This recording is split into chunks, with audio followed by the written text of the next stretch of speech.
வணக்கம் STF.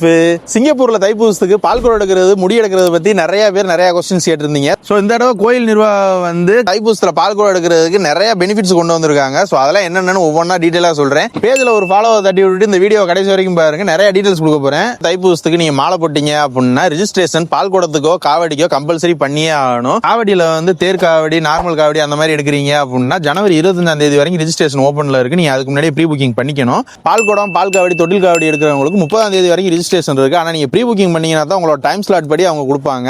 So இதுல time slots நிறைய இருக்கு. ஸோ நீங்க ப்ரீ புக்கிங் முதலே பண்ணிருக்கணும். அப்பதான் உங்களுக்கு கரெக்டான டைமிங் கிடைக்கும். கூட்ட நெரிசலை கண்ட்ரோல் பண்ற விதமா இந்த வருஷம் டைம் ஸ்லாட்டை பேஸ் பண்ணி எல்லாருக்கும் புக்கிங்ஸ் ஓபன் பண்ணிருக்காங்க. டைம் ஸ்லாட்டுக்கு ஒரு ½ hour நீங்க முன்னாடி போனீங்கன்னாலே உங்களோட காவடியோ பால் குடமோ நீங்க எடுக்கிறதுக்கு கரெக்டா இருக்கும் அப்படின்னு சொல்லியிருக்காங்க. ஸோ இந்த புக்கிங்ஸ் நம்ம எதுல போய் புக் பண்றதுன்னு தான் நினைக்கிறீங்க? கூகுள் போங்க, தைப்பூசம்.sg அப்படின்ற பேஜை ஓபன் பண்ணீங்கன்னா கீழே உங்களுக்கு என்ன காவடி, பால் காவடி, தொட்டில் காவடி எல்லாரோட ரெஜிஸ்ட்ரேஷனும் போட்டிருக்கும். ஸோ அதை கிளிக் பண்ணி நீங்கள் அதை எவ்வளோ பே பண்ணணும் போட்டிருக்க பேமெண்ட்டை மட்டும் பே பண்ணிட்டீங்க அப்படின்னா உங்களோட ஸ்லாட்டு உங்களோட டைமிங்கோட புக்கிங் ஆயிரும். நீங்கள் தண்டாயுதபாணி முருகன் கோயிலில் தான் பால்குடம் எடுக்க போறீங்க அப்படின்னா நீங்கள் ஸ்ரீனிவாச பெருமாள் டெம்பிளுக்கு போக தேவையில்லை. டேரெக்டாக இங்கே வந்து பால்குடம் எடுத்துட்டு பிரகாரத்தை சுற்றி வந்தால் போதும். அது மட்டும் இல்லாமல் ஸ்மூத் ஃப்ளோவாக இருக்கணும், பக்தர்கள் வந்து ரொம்ப நேரம் நிற்கக்கூடாது அப்படின்றதுக்காக 3 கேட் ஓப்பன் பண்ண போகிறாங்க.